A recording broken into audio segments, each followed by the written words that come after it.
And those people eventually became a part of the Diné family. And so the foundation for this grouping of people that came from different places became known as Keh, which means kinship or family.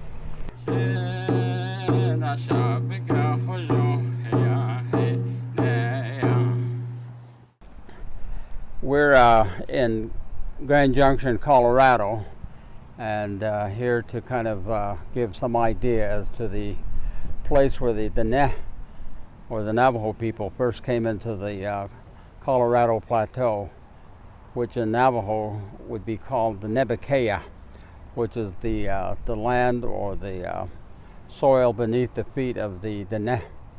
And so the original boundaries to the Dinétah was to the east was the Rio Grande, and the place where they witnessed the water flowing to the two different directions of east and west was up in the Gunnison area, and they call that To'asnazle, or flowing in different directions, or the water flowing in different directions.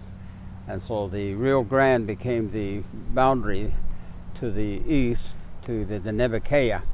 To the south is a land that's called in our language Ne'ahati, or Ne'nehotile, or Ne'ahaga, which meant that it was a place that was a land that was desolate, that it would take you and rob you of life. And that would be the Sonora Desert. To the west was the Pacific coast, Tontelpa. And some of the things that we have kind of stumbled onto is the clan group known as Tapahai, which would be the Edgewater people. And so the boundary to the north is what's important here, because it is just north of the present-day Grand Junction here, and that was called in our language the Pana'a, or the Gray Ridge. And it extends all the way from the mountains here, the Rocky Mountains, and it goes to the west. And it's all the way, it's pretty visible all the way to Green River, Utah, as the Green River itself cuts through that ridge. And then it continues on through to Colville, Utah, and then over the top, north of what is now present-day Richfield. And in that area, there's an important site, which is in gray area, called the Fremont Cultural Center. And then the boundary extends on through the Great Basin, across Nevada, and then across California to the coast. And so this area here, it was originally called the Diné Bikéyah. But when the Diné moved into this area, there were some people scattered around here and there, and those people eventually became a part of the Diné family. And so the foundation for this grouping of people that came from different places became known as Keh, which means kinship or family.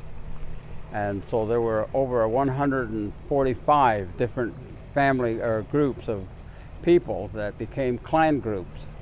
And so that increased the number and population of the Diné. And we are told at one time there were over 1.5 million Diné that occupied this area that I just mentioned. And it became a place known as Dinétah, which means among the families of Diné. And they had a very strong form of government that protected the people and recognized that people had to live an existence where they had joy and happiness and were able to have confidence in themselves, and also to have a great peace. And Diné, by nature, were a peaceful people. And it was that the other people, the small groups of survivors from very different background, all of them became Diné. And as they came together, they brought with them special talents and special skills in that. And so when sometimes the anthropologists saying that the Diné had no original contribution to the people that lived in this area, but yet they wonder what happened to the Fremont people, what happened to the Hohokam, what happened to the Mogollon, what happened to some of these other tribes that they say they just vanished. But that's not so. They became Diné and became a part of the greater family. so it is that those are the traditional stories of our people and how we are told that the Diné have been here, and they predate all of the different cultures in that have been identified as possibly even the Anasazi.